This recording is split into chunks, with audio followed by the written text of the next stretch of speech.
Computer science videos here today to show you guys in this tutorial how to check the speed of your internet using the application CleanMyMac X on a Mac computer. Without further ado, let us start the video.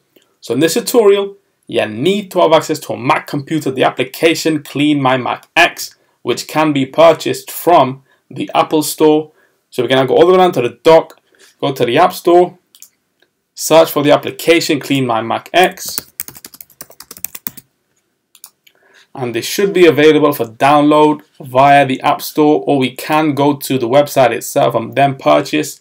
Once we have purchased the application, let's now go to the toolbar on top where we see network. Let's click on test speed, and this should give us the connection speed of the internet and tell us how much it is in MB per second. And there we have on screen 12.6.